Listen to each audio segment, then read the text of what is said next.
Bismillahirrahmanirrahim. Alhamdulillahi rabbil alamin. Wal aqibatu lil muttaqin. As-salatu was-salamu ala sayyidina Muhammadin wa ala alihi wa ashabihi ajma'in. Amma ba'd. Assalomu alaykum va rahmatullohi va barakatuh. A'udhu billahi minash shaytonir rajim. Ya ayyuhallazina amanu in tattaqullaha yaj'al lakum furqanan wa yukaffir ankum sayyi'atikum va yaghfir lakum wallohu zul fadlil azim. Ey mu'minlar, agar Allohdan qo'rqsangizlar, sizlar uchun haq bilan nohaqni ajratadigan hidoyat ato qilar va yomonlik gunohlaringizni o'chirib, sizlarni mag'firat qilar. Alloh ulug' fazl va marhamat sohibidir. Har bitta odam o'zi nima oq u, nima qora yaxshi biladi. Nima yaxshi yu, nima yomon biladi. Shunday deb o'ylaydi o'zi haqida. Hamma o'zi oq qorani bilaman, yaxshi yomonni ajrataman deydi. Haqiqatan ham shundaymi? Quyida o'qilgan oyat karimaga quloq soladigan bo'lsak, hamma ham bilavermas ekan. Ya'ni hamma o'zi to'g'ri deb bilgan ishi to'g'ri bo'lmas ekan. Hamma noto'g'ri, xato degan narsasi xato bo'lmas ekan. To'g'ri nima? Alloh nimani to'g'ri desa, shu to'g'ri. Noto'g'ri nima? Alloh nimani noto'g'ri desa, shu narsa noto'g'ri. Alloh taolo aytayaptiki, ey iymon keltirganlar, agar Allohdan qo'rqsangizlar, sizlar uchun haq bilan nohaqni ajratadigan hidoyatni ato qiladi. Demak, Alloh taolo hidoyat bersa, ine inson qaysi narsa haq u, qaysi narsa nohaq farqiga boradi. Alloh tomonidan hidoyat olganlargina nima haq u, nima nohaq uni yaxshi biladi. Va man yu'min billahi yahdi qalba. Kim Allohga iymon keltirsa, u zot uning qalbini to'g'ri yo'lga hidoyat qilar. Alloh hidoyat qilsa, ine inson to'g'ri yo'lda bo'ladi. Va man yatawakkal alallohi fa huwa hasbuhu. Kim Allohga tavakkul qilsa, bas Allohning o'zi unga yetarlik. Bugungi suhbatimizning mavzusi g'am, tashvish, iztirob, qalbni xotirjam bo'lmasligi, qalqib turishligi. Ya'ni shunday bir dardki, yer yuzida yashayotgan odamlarda 100 tadan 10 tasida mana shu kasal albatta bor. Ehtimol ko'prog'ida bor. Lekin shu kasalga chalinganligini bilmaydi, tabibga borib tashxis qilib shunaqa kasali borligini aniqlashlikka vaqti yoki fahmi yetmaydi. Insonlarning qalbidagi vahima, qo'rquv, xavotir, har xil gaplarda, har xil xabarlarda eshitgan paytda qalbini iztirobga tushishligi, xotirjam, sakinatli bo'lmasligi. Alloh alam bu dard 10% emas, undan ko'proq odamda bo'lsa kerak. Qur'oni Karim va payg'ambarimiz sollallohu alayhi vasallamning sunnat saniyalarida mana shu kasalni sabablari hamda uni hal qilishlikni yo'llari ko'rsatilgan. Hozirgi kunda yashayotgan odamlarni, mana aytib o'tdik, juda ko'pchiligi mana shu qalbidagi qo'rquv, xavotir, g'am, qayg'u tufayli o'zini yelkasidagi vojiblarni bajara olmayotganligini, hayotdan umidsizlikka tushayotganligi, hayotidan tushkunlikka tushib ketayotganligini ko'ramiz. Buni sababi nima? Bu xoh dunyosi to'lib toshgan odam bo'lsin, xoh bir faqir odam bo'lsin, farqi yo'q. Mana shu xavotir, boyaga aytgan qalqishlik juda ko'pchiligimizning qalbimizda bor. Va xususan bu qalqishlik yana ziyoda bo'ladi qachon bizni ko'nglimizga yoqmaydigan bir xabarni eshitib qolsak, yo bir qandaydir mish-mish gapni eshitgan paytda boyaga qo'rquv yana ham ziyoda bo'lib ketadi. Va bu narsa insonni hayotini xarobga aylantiradi. Hayotidan bir shirinlikni ketkazadi.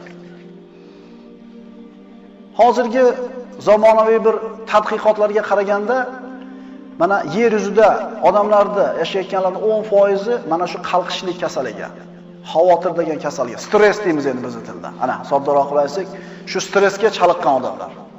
Stress nima? Doim bu asabi tarang. Bitta gap gapirsang kam, ikkita gapirsang ko'p. Bir yarimta gap yo'q. Meni tinch qo'y.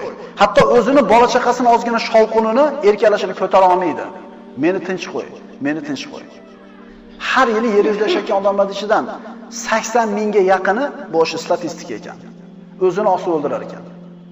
O'zini o'zi o'ldirar ekanki, hayotdan to'yganligidan, umidsizlikka tushganligidan, hayotda umidi qolmaganligidan. Shayton shunday bir lainki insonni mana shu noumid qilishlikka haris bo'laveradi. Amirul Mu'minin Ali ibn Abi Talib karramallohu vajhadan so'rashdi. Man ashaddu jundillah. Allohning askarlarining ichidagi eng shiddatlisi, quvvatlisi qaysi? Ali roziyallohu anhu javob berib, tog' dedi. So'ngra aytdiki, tog'ni temir kesadi dedi. Demak, temir kuchli qo'shin. Endi temirni o't eritadi. Demak, o't kuchli. O'tni suv o'chiradi. Demak, suv kuchli. Suvni bulut ko'taradi. Demak, bulut kuchli. Bulutni shamol haydaydi. Demak, shamol kuchli. Endi shamol inson shamolni o'zini foydasiga burib ishlatadi. Yelkanli kemalar bilan kemalarni haydatadi. Demak, inson kuchli. Endi insonni uyqu yengadi. Uyqu kuchli. Uyquni nima ketkazadi? G'am, qayg'u, tashvish. Demak, Alloh taoloning eng kuchli qo'shini bu g'am, qayg'u, tashvish bo'ldi. Zamonamizda keng tarqalgan mana shu iztirob, xavf va xatar, qalqishlikni sabablari quyidagilar. Birinchidan, soddaroq qilib aytsak, qachon qalbimiz xotirjam, asabimiz tarang bo'lmay, birovni ko'rganda bir xuluq shuvoli bilan kutib olamiz. Qachon? Nima sababdan mana shu narsalar paydo bo'ladi odamlarning hayotida? Albatta bu narsa, boyagi stress degan narsa, iymonli odamlarda kamroq uchraydi, iymonsizlardan ko'ra. Allohdan deb qo'yadi, shu bilan ketaveradi. Mana shu qalqishlik, iztirob, g'am, tashvishni birinchi sababi. Astagfirullah. Va man a'rada an zikri fa inna lahu ma'ishatan dankan va nahshuruhu yawmal qiyamati a'ma. Kim mening eslatmamdan yuz o'girsa, bas, albatta uning uchun tang, baxtsiz hayot bo'lur va biz uni qiyomat kunida ko'r holda tiriltiramiz. Birinchi sabab insonda qalbi taskin topib, xotirjam yashamasligini birinchi sababi iymondan yuz o'girganligi. Alloh taolo aytayapti, meni zikrimdan yuz o'girsa, meni ulug'lashlikdan uzoq bo'lsa, uni hayoti tang, baxtsiz bo'ladi deb aytayapti. Qarang, uni kambag'al bo'ladi, kasal bo'ladi demayapti. Allohdan yuz o'girgan odamning hayoti hech qachon shirin bo'lmaydi. Chunki insonni baxtsiz qiladigan birinchi narsa kufr. Baxtsiz qiladigan birinchi narsa Allohning zikridan uzoq bo'lishligi. Ikkinchidan, insonni qalbini mana shunday iztirob bilan turishligi, gunohlarni ko'p qilishligi. Bu hadis Oysha roziyallohu anhodan rivoyat qilinadi. Imom Ahmad sahihlarda keltirgan.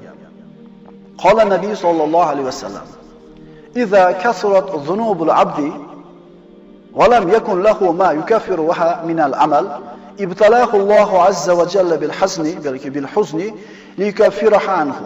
Imom Ahmad rivoyat. Qarang. Agar bir bandaning gunohlari ko'paysa va mana shu gunohlarini kafforat qiladigan boshqa savobli amallari bo'lmasa, Alloh taolo bu bandani g'am, qayg'u bilan balolab qo'yadi. Gunohlaridan tozalanib olishligi uchun.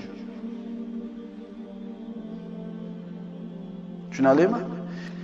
Agar bir bandaning gunohlari ko'paysa va mana shu gunohlarini kafforat qiladigan boshqa savobli amallari bo'lmasa, Alloh taolo bu bandani g'am, qayg'u bilan balolab qo'yadi. Gunohlaridan tozalanib olishligi uchun. Demak, mana shu g'amga kirayotganligi mo'minda o'zi Allohning marhamati bo'lyapti. Chunki tavba qilmayotdi, gunohlari kafforat bo'lishligi uchun, namoz o'qimayotdi, yuvilishligi uchun, sadaqa qilmayotdi, ibodat qilmayotdi. Gunoh ko'payib ketadi, Alloh taolo nima baloni berib qo'yar ekan? G'am, qayg'u, tashvish. Pul yo'qligida o'zi bir g'am edi. Shart to'satdan kelib qoldi. Yana o'shuncha g'am nima bo'ldi? Yo'g'ida ham g'am edi. Keluvdi ham nima bo'ldi? G'am bo'ldi. Siz bilan biz yelkamizda g'am, tashvish ozroq bo'lishligi uchun birodarlar, savob amallarni ko'proq qilaylikki, qilgan xatolarimizni yuvib tursin, bizni g'am, tashvish bilan Alloh taolo balolashlikka hojat qolmasin.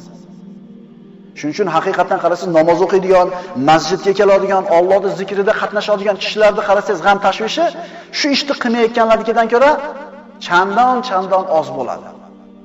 Allohdan deb qo'yadi. Bitta ma'ruzani eshitadi-da, qalbi yumshab, bir hafta ezib turgan yelkasini. G'ami nima bo'ladi? To'g'ri aytdi domlar, haqiqatan shunaqa deydi. Insonni doim qalbini iztirobga tushib turishligini yana bitta sababi insonni qalbi iymondan bo'shligi hamda qazoi qadarga bo'lgan e'tiqodini sustligi. Ya'ni ma sha'allohu kana va ma lam yasha.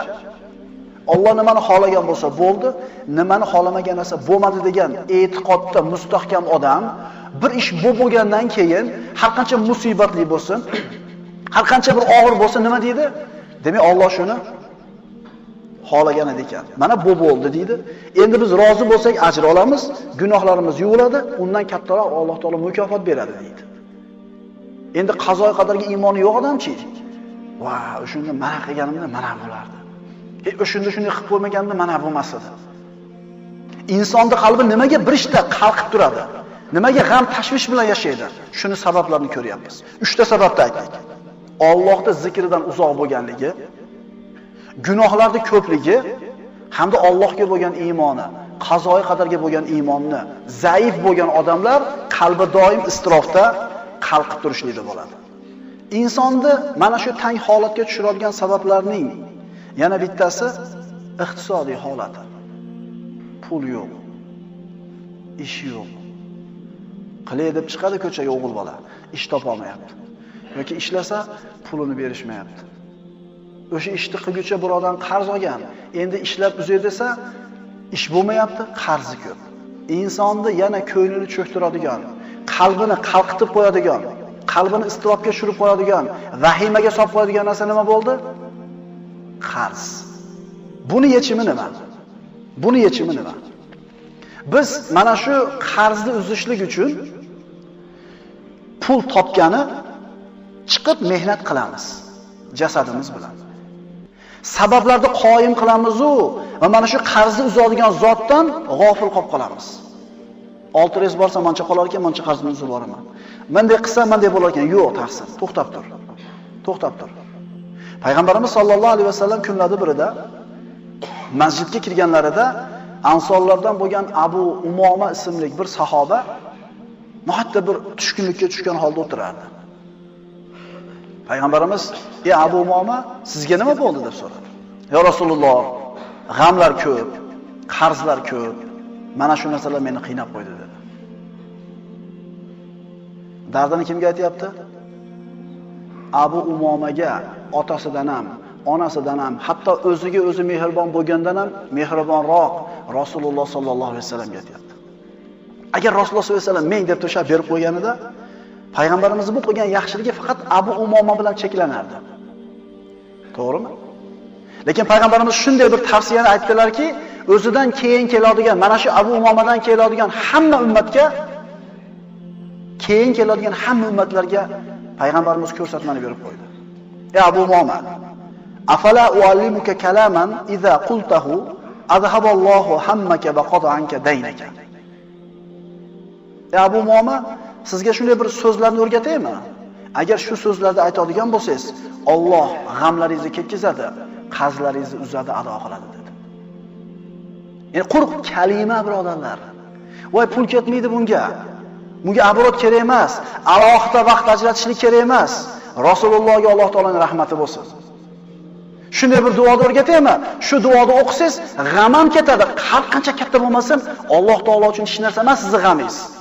Va qarzingiz har qancha katta bo'lmasin, Alloh uchun hech narsa emas. Faqat ixlos bilan ijobat bo'lishiga ishonib turib ochishlik kerak bu duoni. Har Rasululloh o'rgating dedi. Payg'ambarimiz nima o'rgatyapti? Shunday kalimani o'rgataymi? Agar shuni aytsangiz, Alloh hamma yo'g'ingizni hal qilib beradi. Allohning rahmati bo'lsin Rasululloh sollallohu alayhi vasallamga. Hay Rasululloh o'rgating dedi. Uzot sollallohu alayhi vasallam aytdilar: "Qul idza asbahta va idza amsayta." Tong ottirsangiz yoki kech kirgizsangiz, ya'ni ikki mahal, ertalab va kechki payt. Allohumma inni a'udhu bika minal hammi wal hazan va a'udhu bika minal ajzi wal kasal va a'udhu bika minal jubni wal bukhl va a'udhu bika min ghalabati ad-dayni va qahri rijal. Faqat iymon bilan e'tiqod bilan ijobat bo'lishiga ishonib turib, Parvardigoro, men sendan g'am va qayg'udan panoh tilayman. Ojizlik va yalqonlikdan panoh tilayman. Qo'rqoqlik va baxillikdan panoh tilayman. Qarzlarga yengilib qolishlikdan va kishilarning qahriga qolishlikdan panoh tilayman. 8 ta narsa. G'am qayg'udan, ojizlik va yalqonlikdan, qo'rqoqlik va baxillikdan, qarzga yengilib qolishlikdan va odamlarning qahriga qolib ketishlikdan. Abu Umoma aytadi, Allohga qasam deydi. Shu duoni davomiy aytdim, Alloh g'amlarimni ham ketkizdi, qarzlarimni ham uzdi deydi. Biz ham bugun aytamiz asrgacha. Esimizga tushganda aytib qo'yamiz. Keyin 10 kun aytamiz, 15 kun aytamiz. U yoqda qarasa hech bir o'zgarish yo'q-da. Endi u sahobalar boshqacha aytgan ekanda. Demak, ular boshqacha aytgan. Ularning ishonchi payg'ambarimizning so'ziga bo'lgan ishonchi bizgadan farqi bo'lgan ekan demak. Aytinglarchi, mana shu duoni yodlab qo'yib aytishlikka mashada o'tirganlardan kim ojiz bo'ladi? Yodlab qo'yganimiz esimizdan chiqib qoladi. Ikki mahalla ekan. Inson g'am va qayg'uga kiradi. Ulamolar aytadi, g'am kelajak haqida bo'ladi, qayg'u o'tib ketgan ishlarga bo'ladi. Qaytarib aytaman, g'am hali bo'lmagan ish haqida o'ylab turib g'amga kiradi inson. Qayg'uchi bo'lib o'tib ketgan. Qarang, ikkalasi ham yo'q hozir kunda. G'am kelajak haqidami? Kelajak kelgani yo'q hali, u yo'q. Endi qayg'u nimaga?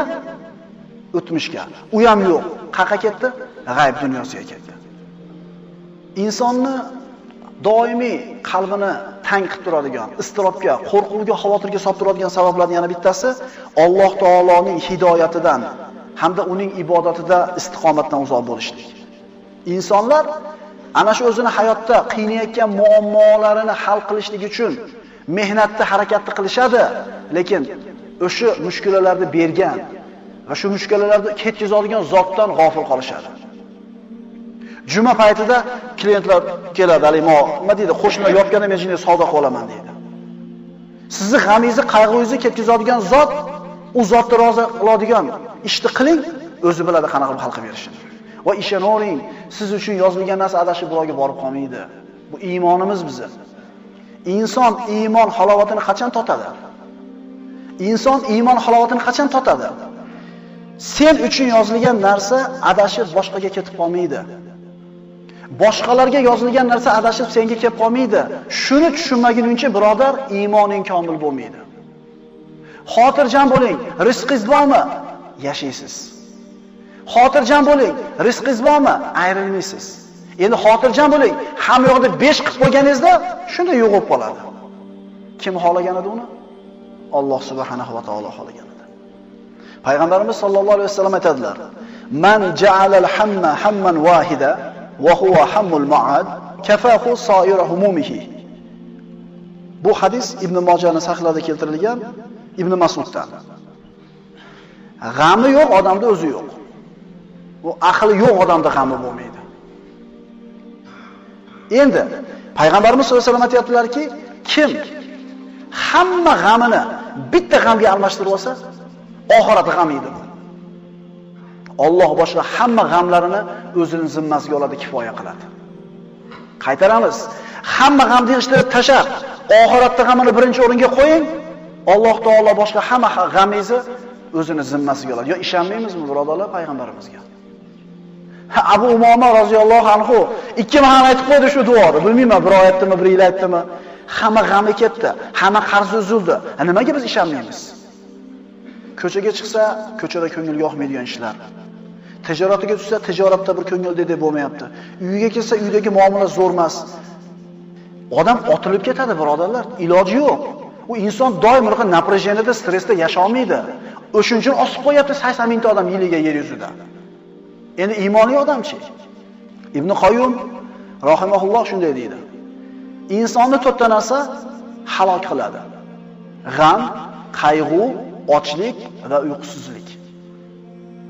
Ya'ni ochlik bilan uyqusizlik yo'q. Siz bilan biz uyqumiz ham joyida, qonimiz ham to'q, ikkovi joyida. Lekin siz bilan bizni qalbimiz, ruhimizni nima ezib qo'yapti? G'am va tashvish. Siqilish. Mana shu siqilishlik siz bilan bizda bo'lmasligi uchun, shu asablarimiz tarang bo'lmasligi uchun nima qilishimiz kerak? Birinchidan Alloh taoloning qazo va qadariga bo'lgan iymonimiz to'liq bo'lsin. Bilaylik, inson o'zi uchun yozilgan narsa boshqa birovga adashib ketmaydi. Boshqa birovlarga yozilgan narsa adashib bunga kelib qolmaydi. Bu qazoy qadar. Iymon keltirgan odam xotirjam bo'lish kerak. Ikkinchidan, Alloh subhanahu va taoloning tasbihida, tahlilida bo'lishlik kerak bo'ladi. Inson Robbisidan rozi bo'lishligi kerak. Rozi bo'lsangiz ham shu bo'ldi. Norozi bo'lsangiz ham bo'ldi. Sizni rozi bo'lishingiz bo'lmasligi hech narsani o'zgartirmaydi, o'tdi ketdi. Endi norozi bo'lsangiz gunohkor bo'lasiz, g'amingiz ustiga g'am tushadi, siqilasiz. Rozi bo'lsangiz, Alloh taolo mukofot beradi va yo'qotgan narsangizdan kattarog'ini beradi. Agar nima qilsangiz, rozi bo'lsangiz. Va laqad na'lamu annaka yadhiqu sadruka bima yaqulun.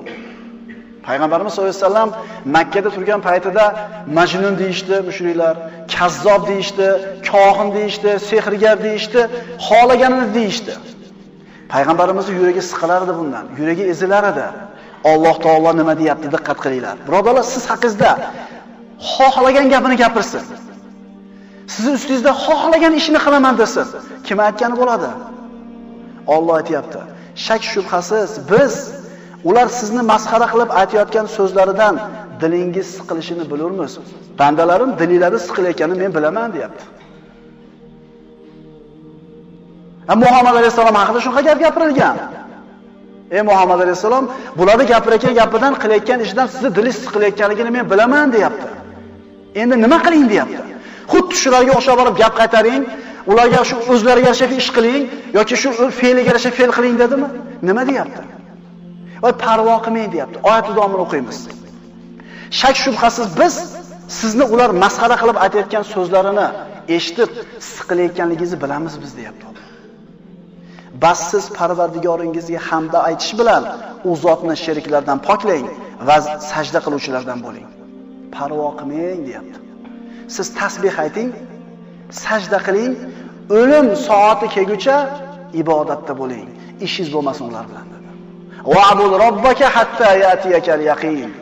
O'lim soati kelgunicha, haqiqat soati kelguncha ibodat bilan shug'ullaning. Bularga parvo qilmang, dedi. Nima bo'ldi oqibati? Payg'ambarimizni jinni degan, majnun degan, kazzob deganlar payg'ambarimizni oldiga kelib turib, kechirib qo'ying deb turishdimi Makka fathida? Iymonga kelishdimi? Payg'ambarning o'g'il farzandi yo'q, bu abtar deyishganlar. Ular xor bo'lib o'lib ketdi. Ularning bolalari payg'ambarimizni o'zlarining otalaridan ko'proq yaxshi ko'rmadimi? Alloh aytayapti, ularning gapirayotgan gaplaridan yuragi siqilayotganligini biz bilib turibmiz. Lekin parvo qilmang. Tasbih ayting, sajda qiling, Allohning qulchiligini qiling, bu yoqni bizga qo'yib bering, deyapti. Endi nima bo'lar ekan? Allohning aytgani bo'ladi. Agar siz o'ylab, fikr qilib, shuni hal qilishlikka harakat qilib, bir ta'sir o'tkaza olasangiz, mayli fikr qiling. Endi sizning qo'lingizdan, ixtiyoringizdan tashqari bo'lgan narsaga mana kallangizni ovora qilmang. Baribir Alloh aytgani bo'ladi, hech narsa qila olmaysiz. Mana endi 3 ta mana shu bilan bizni qalqishdan, istirobdan chiqaradigan narsalarni gapirdik. Birinchisi qazo qadarga iymon bo'lsin, ikkinchisi Alloh taoladan rizo bo'lsin, uchinchisi tasbih tahlil bo'lsin. Ibodat bilan ovora bo'lavering-da. Boshqa g'amingiz Allohning zimmasiga. To'rtinchisi musohabatul ahyor minan nas. Odamlarning orasidan yaxshilar bilan ko'p suhbatda o'tirish kerak.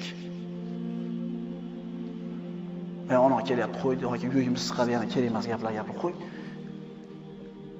Palonchi kelib, yur birga gaplashib o'tiramiz, nasa qilasan. Nimaga birinchi odamning suhbatidan qochyapsan?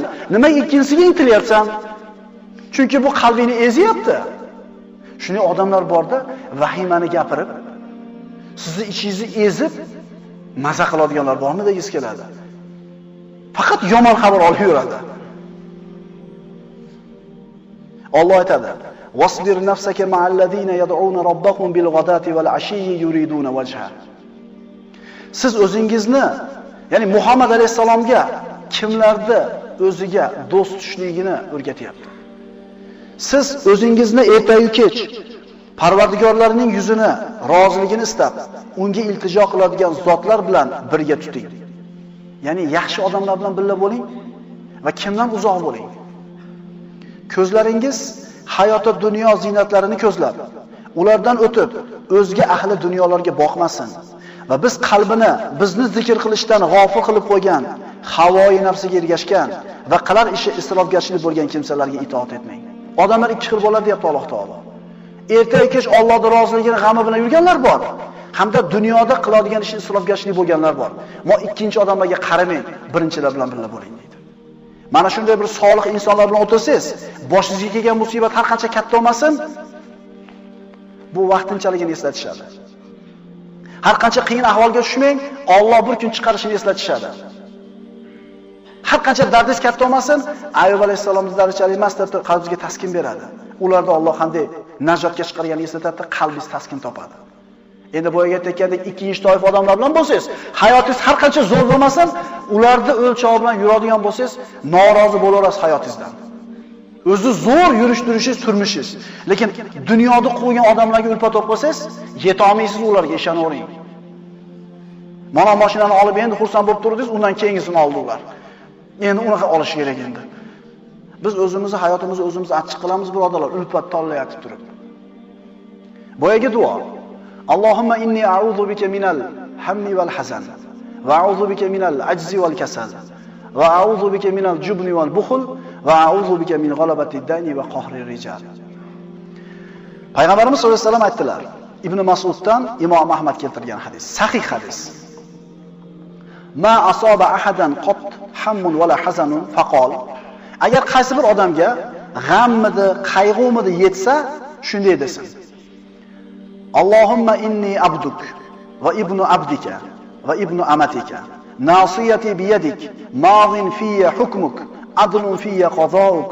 As'aluka bikulli ismin huwa lak, sammayta bihi nafsak, aw 'allamtahu ahadan min khalqik, aw anzaltahu fi kitabik, aw ista'tharta bihi fi 'ilmi al-ghaybi 'indak, an taj'ala al-Qur'ana rabi'a qalbi wa nura sadri wa jalaa huzni wa dhahaba hammi illa adhhaba Allahu hammahu va huznahu va abdalahu makanan farah. Agar bir kishiga g'am va qayg'u yetsa, u shunday desin. Payg'ambarimiz buyuryapti. Parvardigoro, albatta men sening bandangman. Qulingning o'g'li, cho'ringning o'g'liman. Peshonam sening qo'lingda, mening ustimda sening hukming o'tkuvchidir. Mening ustimda qazoing odildir. Sening har bir isming bilan o'zingni o'zing nomlagan yoki mahluqotlardan biriga o'zing o'rgatgan yoki o'z kitobingda tushirgan yoki o'zing huzuringda g'ayb ilmida olib qo'ygan ismlaring bilan Qur'onni qalbimning bahori, ko'ksimning nuri qilishingni, g'amim va qayg'ularimni ketkazuvchi qilishingni so'rayman desa, Alloh uning g'am qayg'ularini ketkazib, xursandchilikka almashtirib qo'yadi. Ikkita duo. Ikkita duo. Mana shu duolarni yodlab, bir marta ertalab, bir marta kechbat aytib qo'ygani, kimimiz ojizlik qilamiz? Agar shu duolarda, shu tavsiyalarda ko'rsatmalarni eshitgandan keyin ham yana siqilib, yana bo'g'ilib hayotda yashayotgan bo'lsak, biz ummati Muhammad bo'lishiga loyiq bo'lmayapmizmi ekan? Pul demayapti, vaqt demayapti, umringni sarf qil demayapti. Shu duoda ishonib aytib qo'y, hamma g'amingni men ko'taraman deyapti. Meni rozi qilishing g'amini yelkangga olgin, boshqa g'amingni o'zim kifoya qilaman deyapti. Ishona olmaymizmi? Sahobalardan buni eshitganlar, "Ya Rasululloh, buni o'rganib qo'yaylikmi?" deganida, "Ha, buni eshitgan har bir kishiga o'rganib qo'yishligi vojib bo'ladi" dedi. Demak, zamonimizda keng yozilgan, yoyilib ketgan mana shu torlik, asab torligi, qalbni torligi, stress, nervniligimiz ketishini xohlasak, g'am tashvishlarimizni ko'tarilib, qarzlarimizni ketishini xohlasak, nima qilaylik ekan? Ko'proq ishlaylik ekanmi? Namozni qo'yib qo'yib yana bir reys qilaylik ekanmi shu reysni? Yoki harom bo'lsa ham shu olib kelib narsadan sotaylik ekanmi? Birodarlar, g'amni biz hal qilmaymiz.